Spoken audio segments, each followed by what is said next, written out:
The overseer's ledger sat open on the desk, its pages filled with neat columns of numbers and names. But on the morning of March 14, 1851, Thomas Garrett made an entry that would haunt him for the rest of his life. In the space reserved for unusual occurrences, he wrote just 4 words: "Another white infant found." It was the 7th in 3 months. The Henderson plantation sprawled across 2,000 acres of Alabama cotton country, 20 miles south of Montgomery. 300 souls lived and worked within its boundaries, most of them enslaved, their lives measured in bales, picked and rows hoed. The plantation had operated for 40 years without incident, a model of efficiency that other landowners studied and envied. The enslaved population was stable, the yields consistent, the books balanced to the penny, until the babies started appearing. The first one was discovered on a frigid January morning by a woman named Ruth, who lived in cabin number 12 with her husband Daniel and their 3 children. She'd risen before dawn to fetch water from the well when she heard it, a thin, reedy cry coming from the doorway of the abandoned cabin next to hers. Cabin 13 had been empty for months, ever since its previous occupants had been sold downriver to settle a debt Colonel Henderson had incurred during a poor harvest season. Ruth found the infant wrapped in a flour sack, placed carefully on the rotting floorboards just inside the door. The child was perhaps 2 months old, with pale skin that seemed to glow in the pre-dawn darkness, and a shock of blonde hair so fine it was nearly white. The baby was clean, well-fed, and dressed in a cotton gown that, while simple, was far finer than anything the enslaved population would have access to. The stitching was precise and even, the kind of work that took time and skill. Ruth stood in the doorway for a long moment, the cold January wind cutting through her thin dress, staring at the infant. In her world, unexpected things were dangerous things. A white baby appearing in the slave quarters was the kind of event that could bring trouble down on everyone, guilty or innocent. But she was a mother, and the baby was crying, and some instincts ran deeper than fear. She picked up the child and brought it to the overseer's house. Thomas Garrett had been managing Henderson Plantation for 12 years. He was a methodical man of 43, neither cruel nor kind, who viewed his position as a job requiring organization and attention to detail. He'd come to Alabama from Virginia, where he'd learned plantation management under his father, who'd run a smaller operation in the Tidewater region. Garrett prided himself on running an orderly establishment. The enslaved population was healthy and productive. The equipment was maintained, the books balanced. The colonel trusted him, and that trust had been earned through years of consistent, reliable service. The appearance of an unexplained infant was, to him, primarily an administrative problem. White babies didn't simply materialize in slave quarters. Someone had to have brought it there. Someone had to know something, and it was his job to find out who and what.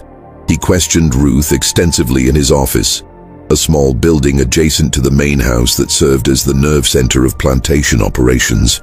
The room was spare and functional. A desk, 2 chairs, shelves lined with ledgers documenting every aspect of the plantation's business. Ruth stood before him, her hands clasped tightly in front of her, her eyes fixed on the floor as she'd been taught. Had she seen anyone near the cabins during the night? No, sir. Had she heard anything unusual? Footsteps, voices, the sound of a horse or wagon? No, sir. Did she recognize the flour sack or the gown the baby was wearing? No, sir. When exactly had she found the child? Just before dawn, sir, when she went to fetch water. Was there anything else unusual about the cabin or the area around it? No, sir. Ruth answered each question with increasing nervousness, aware that in the world she inhabited, being the bearer of strange news could be dangerous. She knew nothing. She'd seen nothing. She'd simply found the child and done what she thought was right. Garrett believed her. He'd been managing enslaved workers long enough to know when someone was lying, and Ruth's fear was genuine and uncomplicated. She was as mystified as he was. Garrett sent word to the main house, where Colonel Marcus Henderson and his wife resided. The colonel was in Montgomery on business, something about a cotton factor's contract that needed renegotiating, but Mrs. Elizabeth Henderson came down to the overseer's office within the hour. She was a tall woman in her 50s, with iron-grey hair pulled back in a severe bun and sharp blue eyes that missed nothing. She'd been born into one of Virginia's old families and had brought both money and connections to her marriage. She was known for running the household with the same efficiency her husband applied to the fields, managing a staff of house servants with firm but fair discipline. She examined the infant with a practiced eye, her long fingers checking the baby's limbs, looking into its mouth, feeling the texture of the gown it wore. Mrs. Henderson had raised 4 children of her own and had overseen the births of countless enslaved infants on the plantation. She knew babies and she knew quality when she saw it. "This child has been well cared for," she said, her voice crisp and certain. "Look at the skin. No rashes, no signs of neglect. The baby's been bathed regularly and fed properly. And this gown, this is quality cotton, and the stitching is excellent. Someone with means has been looking after this baby, someone with access to good cloth and the skill to sew it properly. But who would leave it here?" Garrett asked. "And why in the slave quarters? If someone wanted to abandon a child, there are orphanages in Montgomery, churches that would take it in. Why bring it all the way out here and leave it in an empty cabin?" Mrs. Henderson had no answer. She wrapped the baby more securely in its cloth and arranged for one of the house servants to prepare a basket with supplies. "I'll take the child to the county orphanage myself," she said. "Mrs. Whitfield will know what to do with it. As for who left it here and why, that's a question for you and my husband to answer, Mr. Garrett. I suggest you begin investigating immediately." The matter, she assumed, was closed. An unfortunate incident certainly, but not unprecedented. Babies were abandoned all the time for all sorts of reasons. This one would be cared for at the orphanage and eventually placed with a family. Life would go on. But 3 weeks later, it happened again. This time the baby was found in cabin 7, discovered by a man named Joseph when he returned from the fields at dusk. Joseph was a field hand in his 30s, strong and reliable, known for his steady work and quiet demeanor. He'd been married once, but his wife had died in childbirth 5 years earlier, and he'd never remarried. He lived alone in cabin 7, a small structure at the northern end of the quarters. When he pushed open his cabin door that evening, exhausted from a long day of clearing a new field for spring planting, he found a white infant lying on his sleeping pallet. Same circumstances as before. A white baby, perhaps 3 months old, wrapped in clean cloth, placed carefully as if someone had wanted to ensure it would be found immediately. The child was healthy, fed, and calm, its blue eyes staring up at the ceiling with the unfocused gaze of the very young. Joseph stood frozen in his doorway, his mind racing through the implications. A white baby in his cabin. If someone accused him of stealing it, of harming it, of anything at all, he could be killed. The fact that he'd done nothing wrong would mean nothing if the wrong person decided to make an accusation. But he also knew that hiding the baby or trying to move it would look even worse. He had no choice but to report it immediately. He brought the baby to the overseer's house, his hands shaking slightly as he handed the infant to Garrett. Garrett felt the first stirrings of genuine unease. One abandoned baby could be explained as a desperate mother's last resort, a tragedy born of poverty or shame. 2 suggested something more deliberate, more organized. Someone was choosing to leave these babies specifically at Henderson Plantation, specifically in the slave quarters. But why? He questioned Joseph with the same thoroughness he'd applied to Ruth and received the same answers. Nothing seen, nothing heard. The cabin had been empty when Joseph left for the fields at dawn. The baby had been there when he returned at dusk. No one else had been in the cabin. Joseph was certain of that. He kept his few possessions in a specific arrangement, and nothing had been disturbed except for the baby's placement on his pallet. This time, Garrett conducted a more thorough investigation. He walked through the slave quarters that night, checking for signs of unusual activity. He examined the ground around cabin 7 for footprints or wagon tracks. He questioned the other residents of the quarters, asking if anyone had seen strangers on the plantation or noticed anything out of the ordinary. He examined the cloth the baby had been wrapped in, looking for any identifying marks, a laundry mark, a particular weave pattern, anything that might indicate where it had come from. He found nothing. The cloth was good quality but unremarkable. The quarters had been quiet all day, no strangers, no unusual activity. The ground around cabin 7 showed only the normal traffic of people going about their daily routines. The second infant joined the first at the orphanage, delivered by Mrs. Henderson with a deepening sense of concern. 2 abandoned white babies in 3 weeks, both found in the same location. It was beginning to look less like coincidence and more like a pattern. Colonel Marcus Henderson returned from Montgomery 2 days later and was briefed on the situation by both his wife and his overseer.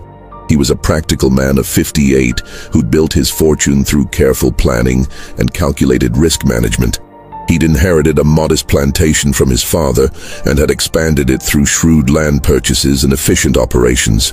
He was respected in Montgomery society, served on the boards of 2 banks, and was frequently consulted by other planters on matters of agricultural technique and labor management. The appearance of unexplained white infants on his property represented both a mystery and a potential scandal. If word spread that babies were being abandoned at Henderson Plantation, it could damage his reputation and, more importantly, his business relationships. People might start asking questions. They might start wondering if there was something about his plantation that attracted such activity. They might begin to speculate about what was happening in his slave quarters that would make someone choose his property for such purposes. "Double the night watch," he ordered Garrett. "I want men patrolling the quarters every hour after dark. Post them at both ends of the quarters and have them walk the full length every hour. Whoever is doing this will be caught. They have to approach from somewhere, the road, the fields, the woods. Someone will see them." But the night watch found nothing. The patrols saw nothing. 2 men walked the quarters every hour from dusk until dawn, and they reported no unusual activity. The quarters remained quiet, the routines undisturbed. The enslaved population went to bed at their usual times and rose at their usual times. No one came or went who shouldn't have. And yet, 3 weeks after the second baby appeared, there was a third. This one was found in cabin 19, in the southern section of the quarters farthest from the main house. A woman named Hannah discovered it when she woke to feed her own infant in the middle of the night. Hannah was 24, the mother of 3 children, married to a man named Samuel who worked as a carpenter on the plantation. She was known as a light sleeper, made more so by years of waking to tend to babies in the night. She'd heard no footsteps, no doors opening, no sounds of any kind. Her husband slept beside her, snoring softly. Her 3 children were asleep on their pallets in the corner. But there, in the other corner of the cabin where there had been nothing before, was another white baby, wrapped in the same type of clean cloth, wearing the same type of simple but well-made gown. Hannah's scream woke half the quarters. By the time Garrett arrived, a crowd had gathered outside cabin 19.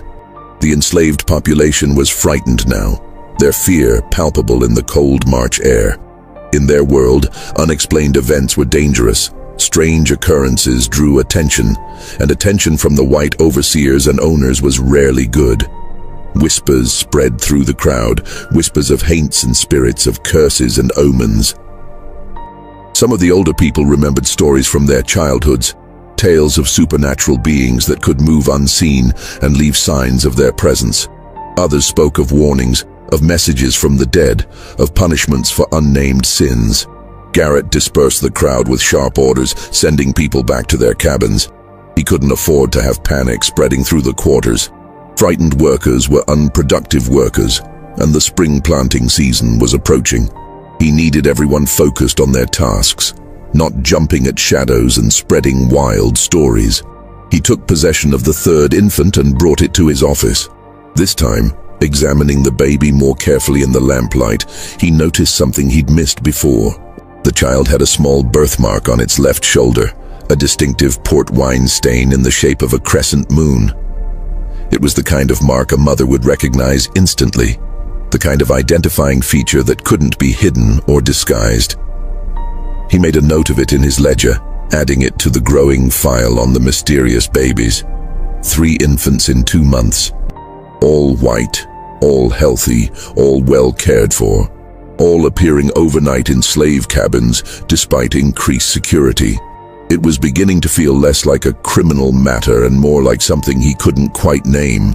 Something that made the hair on the back of his neck stand up when he thought about it too long. The 4th baby appeared in early March, found in cabin 23 by an elderly woman named Sarah, who'd lived on the plantation for 40 years. She discovered it at dawn, placed just inside her door as if someone had known she would be the first to wake. Sarah was known as a healer, someone who knew herbs and remedies, who was called upon when children fell ill or women went into difficult labor.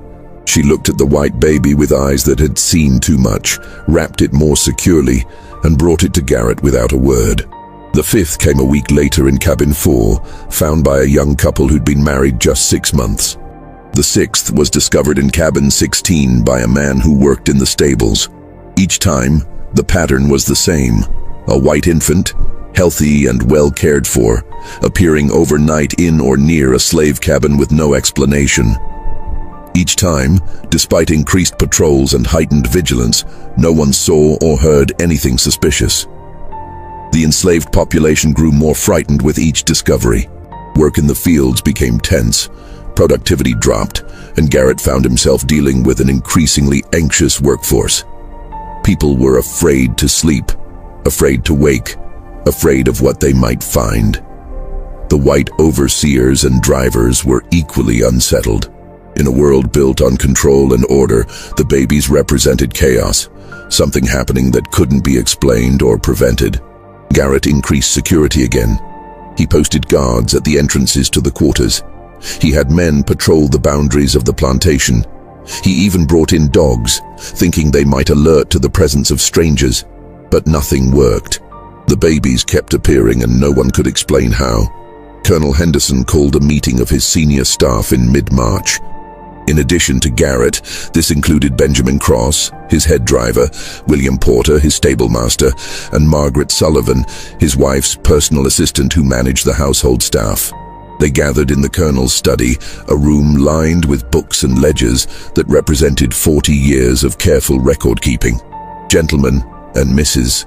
Sullivan," the colonel said, standing behind his desk with his hands clasped behind his back.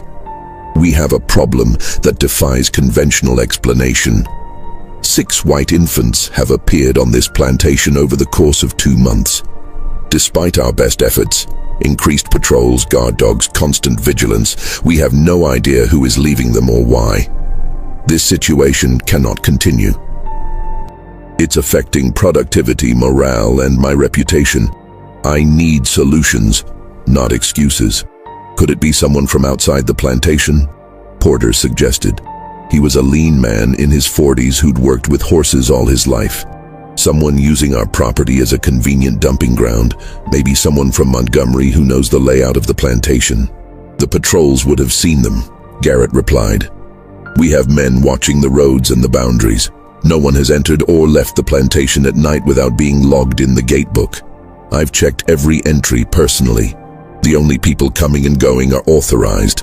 Merchants making deliveries, neighbors on social calls, all during daylight hours." "Then it must be someone inside," Cross said. He was a hard man, the head driver, responsible for managing the field workers. He'd held his position for 8 years and ruled through a combination of intimidation and strategic cruelty. Someone who knows the routines and can move without being noticed. Someone who has access to the quarters.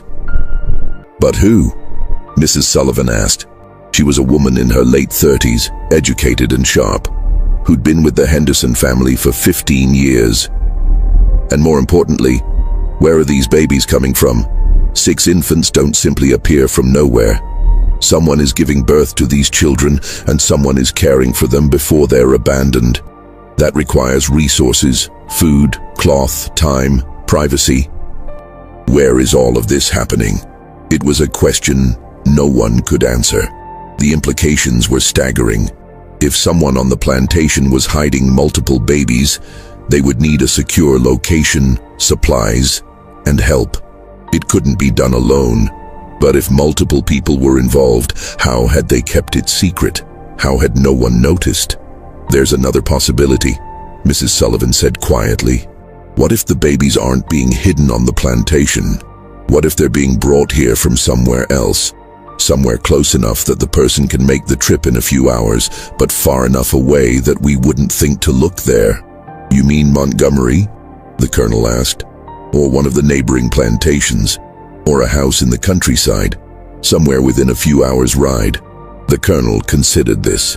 That would require someone with access to transportation, a horse or wagon, someone who could leave their location at night and return before dawn without being missed, or someone who has a legitimate reason to travel, Garrett added.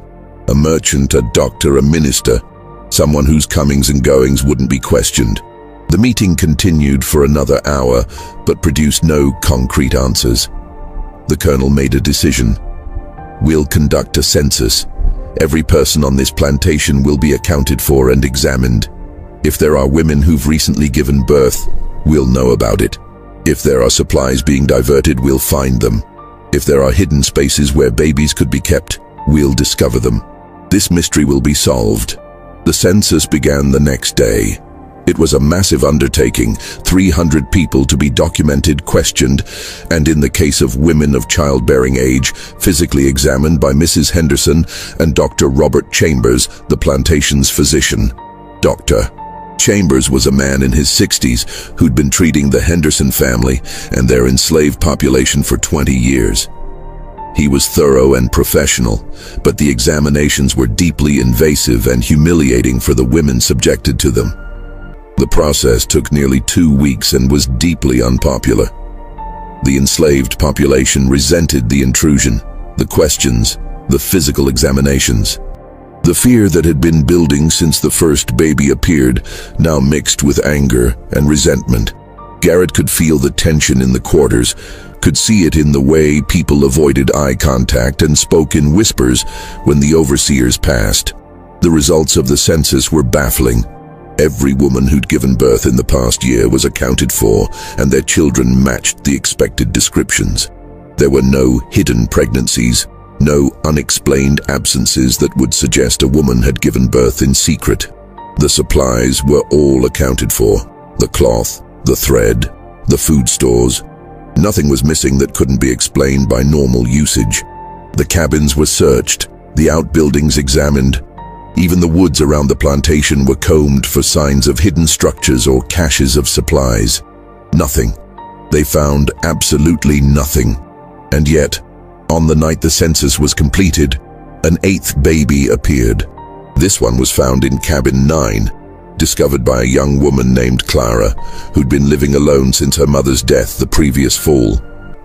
Clara was 17, quiet and withdrawn, known for keeping to herself. She worked in the main house as a laundry maid, one of the few enslaved people who had regular access to the household's inner workings.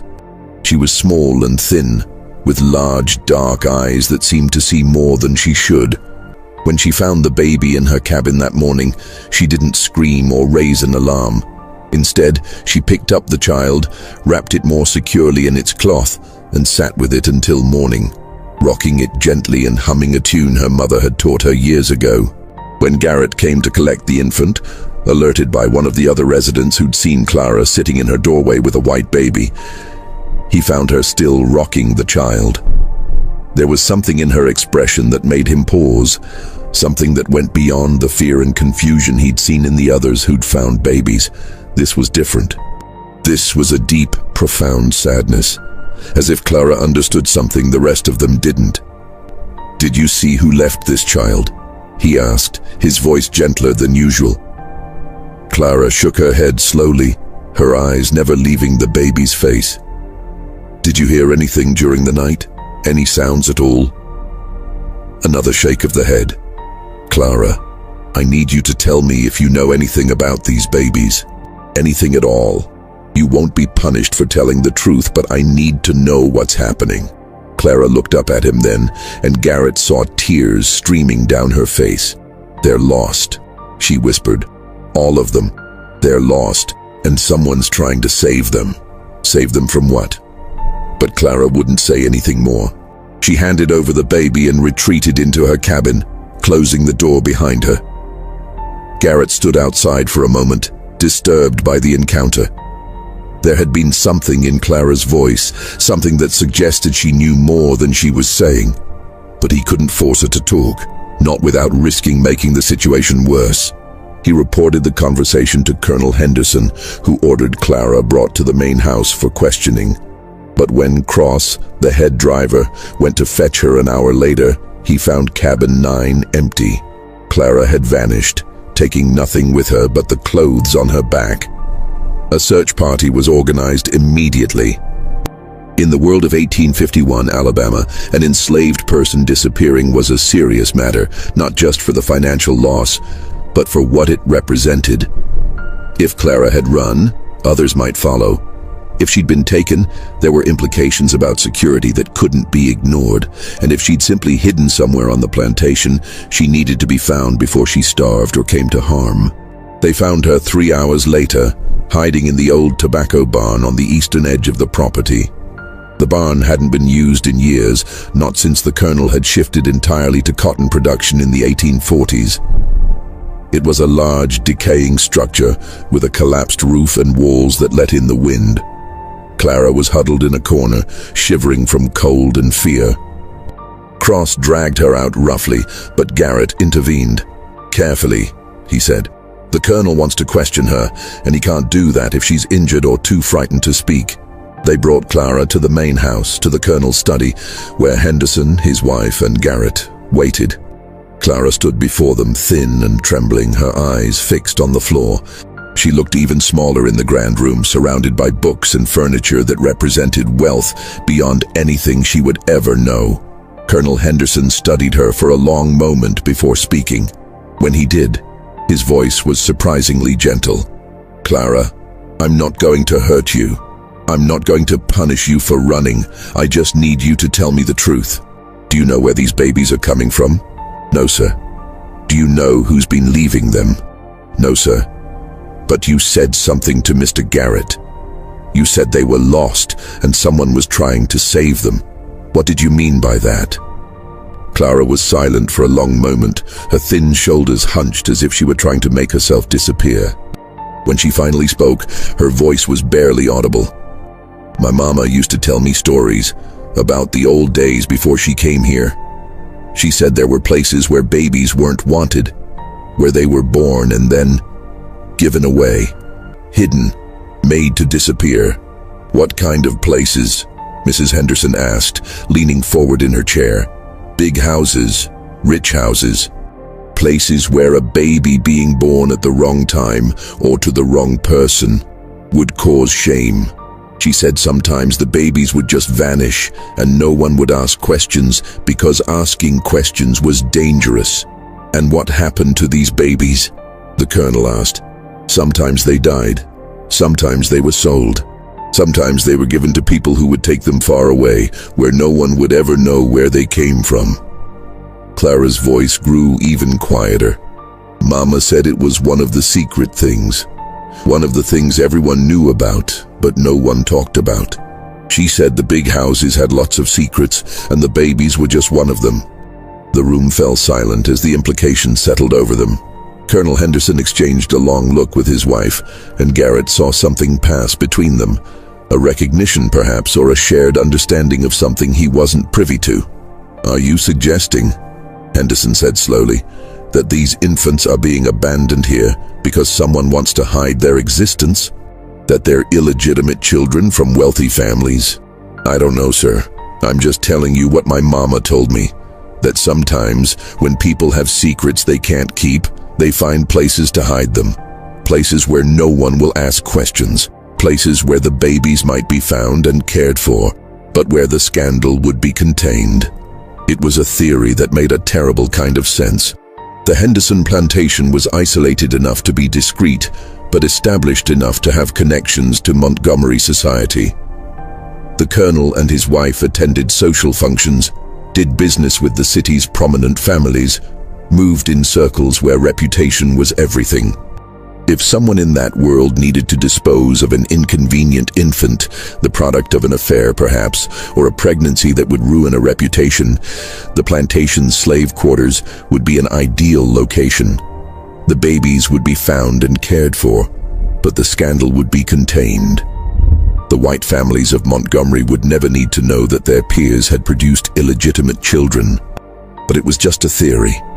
There was no proof, no evidence beyond the babies themselves and Clara's second-hand stories from a mother who was now dead.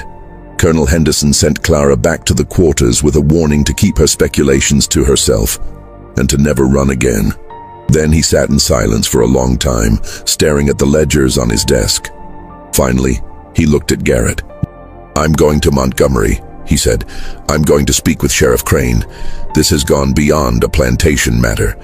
If what Clara suggests is true, if someone in Montgomery society is using my property for such purposes, then the law needs to be involved." He left that afternoon, riding hard for the city. Garrett watched him go, then returned to his office and made another entry in his ledger. 8 babies in 10 weeks, and still no answers. But that night, something changed. The 9th baby appeared, but this time, there was a witness. A young man named Marcus, who worked as a stable hand, had been unable to sleep. He'd been feeling ill all day, a stomach ailment that kept him awake and uncomfortable. Around midnight, he'd left his cabin to relieve himself in the woods behind the quarters. As he was returning, he saw something that made him freeze in his tracks. A figure was moving through the quarters, carrying something wrapped in cloth. The figure was dressed in dark clothing and moved with purpose, heading toward cabin 12, the same cabin where the first baby had been found months earlier. Marcus watched as the figure approached the cabin, paused at the door, and then placed the bundle inside. Then the figure turned and walked quickly back the way it had come, heading not toward the road or the woods, but toward the main house. Marcus waited until the figure was out of sight, then ran to cabin 12. Inside, he found the 9th baby, wrapped in the now familiar clean cloth. He immediately went to wake Garrett. By the time Garrett arrived, Marcus was agitated and frightened, speaking quickly and stumbling over his words. But his story was clear. He'd seen someone leave the baby, someone who'd come from the direction of the main house and returned there after placing the infant. Garrett felt his blood run cold. The main house. Not an outsider, not someone from Montgomery. Someone who lived on the plantation, someone with access to the main house, someone who could move through the quarters without raising suspicion because they belonged there. He questioned Marcus extensively, trying to get more details. Had Marcus seen the person's face? No, it was too dark and they'd been wearing a hood or bonnet. Could he tell if it was a man or woman? He thought it was a woman, based on the way she moved, but he couldn't be certain. How tall was the person? Average height, not particularly tall or short. Was there anything distinctive about their clothing or the way they walked? Nothing he could identify. It wasn't much, but it was more than they'd had before. Garrett made Marcus swear to keep quiet about what he'd seen, then took the baby and sat in his office, thinking, someone from the main house. That narrowed the possibilities considerably. The main house staff consisted of about 15 people, house servants, cooks, personal attendants, all of them enslaved except for Mrs. Henderson and Mrs. Sullivan. Could it be one of the house servants? But they were all accounted for, all watched closely by Mrs. Henderson and Mrs. Sullivan. Their movements were tracked, their duties supervised. It would be nearly impossible for one of them to hide a pregnancy, give birth and care for multiple babies without being noticed. Unless they weren't hiding the babies on the plantation at all. Unless they were being brought from somewhere else, as Mrs. Sullivan had suggested. But that would require transportation, access to a horse or wagon, the ability to leave and return without being noticed. Garrett sat in his office until dawn, turning the problem over in his mind. Then he made a decision. He would watch the main house. Not obviously, not in a way that would alert whoever was responsible. But he would pay attention to comings and goings, to who had access to transportation, to who might have the opportunity to travel to Montgomery or elsewhere without raising suspicion. When Colonel Henderson returned from Montgomery 2 days later, Garrett briefed him on Marcus's sighting. The colonel listened in silence, his face growing more troubled with each detail. "Did you speak with the sheriff?" Garrett asked. "I did." The colonel's voice was heavy. He was less than helpful. He suggested that pursuing this matter too aggressively might cause problems. He implied that there were people in Montgomery who would not appreciate questions being asked about illegitimate children and abandoned babies. He refused to investigate. He said he would make discreet inquiries, but he made it clear that he expected those inquiries to lead nowhere. He said some mysteries are better left unsolved for everyone's sake. Garrett felt a chill run down his spine. "Sir, are you saying the sheriff knows something about this? That he's protecting someone?" "I'm saying that Sheriff Crane is a political animal who's held his position for 15 years by knowing when to look the other way. And he's made it clear that this is one of those times. But the babies are being cared for at the orphanage. They're safe. They'll be adopted by good families. As far as the sheriff is concerned, no crime has been committed. Abandoning a child isn't illegal. If the child is left somewhere, it will be found and cared for. So we just let this continue." Colonel Henderson was quiet for a long moment. "I'm going to tell you something in confidence, Mr. Garrett. Something that doesn't leave this room.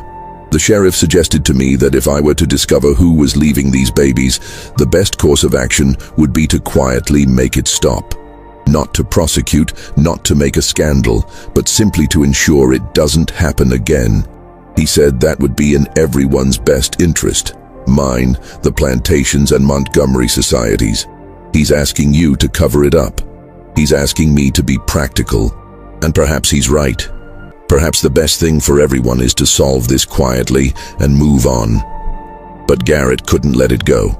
That night he began his surveillance of the main house. He positioned himself in the trees behind the building, where he could see the back entrance and the path that led to the quarters. He watched for 3 nights and saw nothing unusual. The house servants came and went on their normal schedules. Mrs. Henderson and Mrs. Sullivan moved about their duties. Everything appeared routine. On the 4th night, he saw something that made his breath catch. Around 11 o'clock, a figure emerged from the back door of the main house. It was a woman dressed in a dark cloak carrying a bundle. She moved quickly and quietly down the path toward the quarters. Garrett followed at a distance, staying in the shadows. The woman went to cabin 7, Joseph's cabin, where the second baby had been found. She placed the bundle inside, paused for a moment as if listening, then turned and walked quickly back toward the main house. Garrett got a better look at her as she passed through a patch of moonlight. It was Mrs. Sullivan. Garrett stood frozen, his mind reeling. Mrs. Sullivan, the colonel's wife's personal assistant, a woman who'd been with the family for 15 years, who was trusted implicitly, who had access to everything in the household. She was the one leaving the babies. But why? And where were the babies coming from? Garrett waited until Mrs. Sullivan had returned to the main house, then went to cabin 7. Inside, he found the 10th baby, wrapped in the familiar clean cloth. He picked up the infant and brought it to his office, his mind racing. He had to tell the colonel. But what would happen then? Mrs. Sullivan would be questioned, possibly arrested. The scandal would be enormous. And if the sheriff was right, if these babies were connected to prominent Montgomery families, the fallout could destroy the colonel's reputation and business. Garrett sat in his office holding the baby, trying to decide what to do. Finally, as dawn broke, he made his decision. He would confront Mrs. Sullivan first, privately. He would find out the truth before involving the colonel. Perhaps there was an explanation, a reason that would make sense of all this.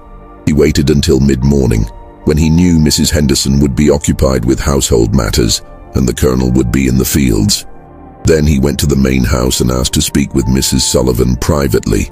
They met in the small sitting room off the main parlor, a room used for informal meetings and correspondence. Mrs. Sullivan looked calm and composed, showing no sign of guilt or nervousness. She sat in a chair by the window, her hands folded in her lap, and waited for Garrett to speak. "I saw you last night," he said without preamble. "I saw you leave the house with a baby and place it in cabin 7. Mrs. Sullivan's expression didn't change. "I see. I need you to tell me what's happening. Where are these babies coming from?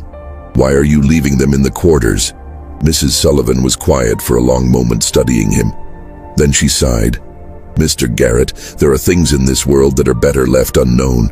Secrets that once revealed cause more harm than good. I would advise you to forget what you saw and let this matter rest." "I can't do that. 10 babies have appeared on this plantation in 3 months. The enslaved population is frightened. The Colonel's reputation is at risk. I need answers. And if those answers destroy lives, if they ruin reputations and tear families apart, would you still insist on knowing? The truth is the truth, Mrs. Sullivan. Whatever it is, it needs to come out." Mrs. Sullivan stood and walked to the window, looking out at the plantation grounds. When she spoke again, her voice was soft and sad. "The babies are from Montgomery, from families you would recognize, families with names and reputations that matter in this state. They're the children of affairs, of indiscretions, of moments of weakness that produced consequences their parents couldn't acknowledge. So Clara was right. They're illegitimate children being hidden to avoid scandal. It's more complicated than that, Mr. Garrett. These aren't just unwanted babies being discarded. They're children whose very existence threatens their family's standing in society. If their births were known, marriages would be destroyed, fortunes would be lost, reputations would be ruined. The mothers can't keep them, and the fathers won't acknowledge them. So they're brought here, where they'll be found and cared for, but where their origins will remain hidden. And you're the one bringing them? Why? What's your connection to these families?" Mrs. Sullivan turned to face him. "Because I'm one of them, Mr. Garrett. Or I was once. Before I came to work for the Hendersons, I lived in Montgomery. I moved in society, attended the same parties, knew the same people. And I made the same mistakes some of these women are making now. I had a child I couldn't keep, a baby that would have destroyed my family if its existence became known. Someone helped me then, helped me hide my shame and find a place for my child. Now I'm doing the same for others. But why here? Why the Henderson plantation? Because Mrs. Henderson knows, she's known from the beginning. This is done with her permission, with her help. She provides the cloth, the supplies, the means to care for the babies before they're placed. She ensures they're taken to the orphanage and placed with good families. She does this because she understands what it's like to have secrets, to need help, to be desperate. Garrett felt as if the ground had shifted beneath his feet. Mrs. Henderson is part of this. She's the reason it's possible. Without her help, these babies would have been left to die or sold to people who would treat them as commodities. This way, they have a chance at a good life. They're adopted by families who want them, who will raise them as their own. It's not perfect, Mr. Garrett, but it's better than the alternatives. Does the Colonel know? Mrs. Sullivan hesitated. No, and he can't know. If he learns the truth, he'll feel obligated to act.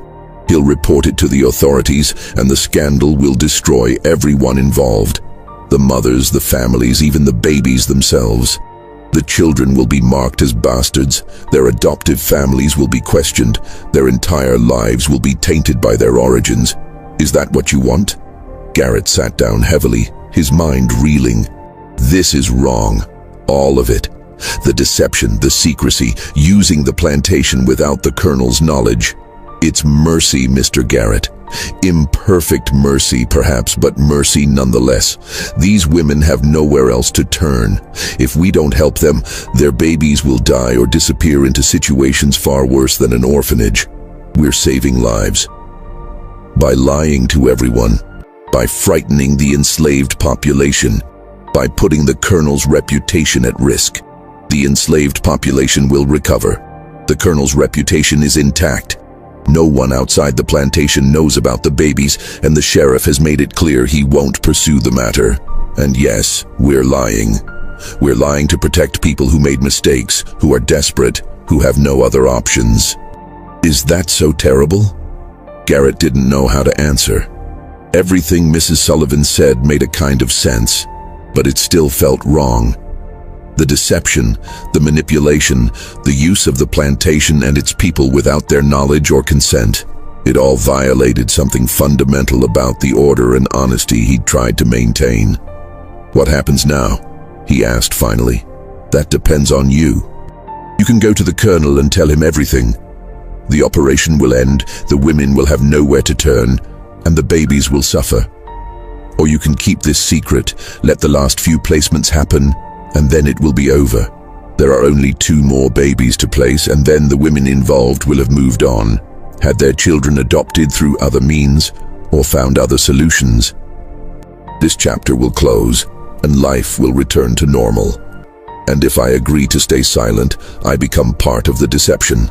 You become part of the mercy, Mr. Garrett. You become someone who chose compassion over rules, who understood that sometimes the right thing to do isn't the legal thing or the proper thing. You become someone who saved lives." Garrett sat in silence, wrestling with the decision. Finally, he looked up at Mrs. Sullivan. 2 more babies, and then it stops. Completely. No more placements, no more secrets. And if the colonel ever asks me directly, I won't lie to him. Agreed. Garrett left the main house feeling as if he'd aged years in a single morning.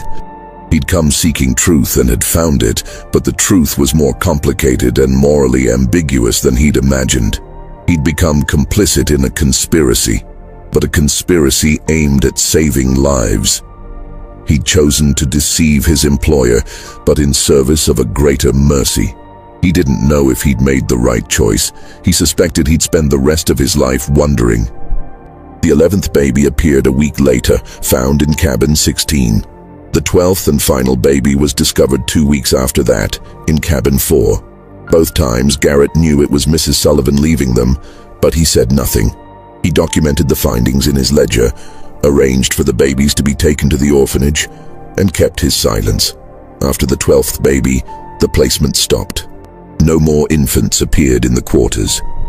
The enslaved population slowly relaxed, though the memory of those strange months lingered. Work returned to normal, productivity recovered, and life on the Henderson plantation continued as it had before. Colonel Henderson never learned the truth. He assumed the person responsible had been frightened off by the increased security and the sheriff's involvement. He was satisfied that the problem had resolved itself and saw no reason to pursue it further. Mrs. Henderson and Mrs. Sullivan never spoke of it, even to each other. The secret remained locked between them, a shared understanding that required no words. Garrett kept his silence, but he never forgot. In his private journal, he recorded everything he'd learned, sealing the pages with wax and hiding them in a locked drawer. He wrote that he didn't know if he'd done the right thing, but he hoped that somewhere 12 children were growing up safe and loved, unaware of the desperate circumstances of their births and the complicated mercy that had saved them. The 12 babies were indeed adopted from the orphanage over the following 2 years. Mrs. Whitfield, the orphanage director, kept careful records and ensured each child went to a good family. She never knew the full story behind their appearances at Henderson Plantation, but she suspected there was more to it than simple abandonment. She kept her suspicions to herself and focused on giving the children the best possible start in their new lives. Years passed. The Civil War came and destroyed the old order. Henderson Plantation was burned during a raid in 1863, and the colonel died shortly after. His fortune and his world gone. Mrs. Henderson survived the war, but lived in reduced circumstances, dependent on the charity of relatives. She never spoke of the babies, and the secret died with her in 1869. Mrs. Sullivan moved to Mobile after the war and worked as a teacher. She never married, never had other children. She died in 1881, taking her full knowledge of the conspiracy to her grave. Thomas Garrett continued as an overseer on various plantations until the war made his profession obsolete. After emancipation, he worked as a farm manager and eventually retired to a small house in Montgomery. He died in 1889, and his journal was discovered among his effects. His children read it with shock and confusion, unable to reconcile the story it told with the father they'd known. They debated what to do with it, and finally decided to burn it, believing some secrets were too dangerous to preserve. But before they burned it, one of Garrett's daughters made a copy of the key pages, hiding them in her own diary. That diary survived and was eventually donated to a historical society in the 1940s. The pages about the babies were discovered by a researcher in 1963, but by then, everyone involved was long dead, and the story couldn't be verified. It remained a curious footnote in the history of antebellum Alabama, a mystery that might have been true or might have been the imaginings of a troubled man. The 12 babies grew up, lived their lives, and died without ever knowing their true origins. Some of them had children and grandchildren, spreading their bloodlines across Alabama and beyond. They were teachers and merchants, farmers and craftsmen, mothers and fathers who lived ordinary lives marked by the usual joys and sorrows. But in their blood, they carried a secret. They were the children of scandal and desperation, saved by a conspiracy of women who'd understood that sometimes mercy requires deception, and that sometimes the right thing to do is the thing that can never be acknowledged or praised. The slave quarters of Henderson Plantation rotted away over the decades, reclaimed by the Alabama soil. The main house was never rebuilt after the fire. The land was sold and resold, divided and subdivided, until nothing remained of the plantation that had once been a model of efficiency and order. But the question remained, whispered in the dark corners of Montgomery society, passed down through generations like a ghost story that might be true. What really happened in those slave cabins in the spring of 1851? Where did those babies come from? And what terrible secret was so important that it had to be erased from history? The truth, as Garrett had discovered, was both simpler and more complicated than anyone imagined. It was a story of desperate women and impossible choices, of secrets that couldn't be kept and children who couldn't be acknowledged. It was a story of mercy offered in the only way possible, through deception and conspiracy. It was a story of people trying to do right in a world that offered only wrong choices. And perhaps that's the most unsettling truth of all, that sometimes the only way to save something is to hide it. That sometimes love looks like abandonment and mercy looks like cruelty. That sometimes the people we think we know are carrying secrets so heavy they change the shape of their souls. The Henderson Plantation is gone now, marked only by a historical plaque that mentions cotton production and Civil War history. It says nothing about white babies appearing in slave cabins, nothing about mysteries that were never officially solved. Nothing about the 3 months in 1851 when something inexplicable happened and then stopped, and then was systematically erased from every official record. But the land remembers, the soil remembers, and somewhere in the fading pages of hidden diaries and the whispered stories of descendants, the truth still exists, waiting to be found or waiting to remain hidden forever. Because some secrets once buried are meant to stay that way, and some truths once known can never be unknown. The 12 babies of Henderson Plantation were saved by a conspiracy of silence. They lived because people chose mercy over honesty, compassion over rules. They survived because women who understood desperation helped other women in their darkest hours. And they never knew. They never knew that their lives began in scandal and were saved by deception. They never knew that their very existence was a secret so dangerous it had to be hidden in the one place no one would think to look, among the enslaved population of a cotton plantation in Alabama. That was the genius of it, really. The one place where white babies would be noticed but not questioned, found but not investigated, cared for but not claimed. The slave quarters were the perfect hiding place for the unwanted children of Montgomery society, because no one would ever imagine that the wealthy and powerful would use such a location for such a purpose. It was a conspiracy born of desperation and maintained through careful planning.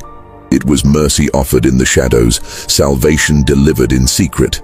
It was wrong and right at the same time, a moral paradox that defied easy judgment. And it worked. 12 babies were saved, 12 lives were given a chance, 12 secrets were kept. Until now. Until this story was told. Until the truth, buried for more than a century and a half, was finally brought to light. But even now, even with the story told, questions remain. Were there other plantations used for similar purposes? Were there other conspiracies of mercy operating in the shadows of antebellum society? How many other secrets are buried in the soil of the South, waiting to be discovered or waiting to remain hidden forever? We'll never know. The people who could answer those questions are long dead, their secrets taken to graves that have themselves crumbled into dust.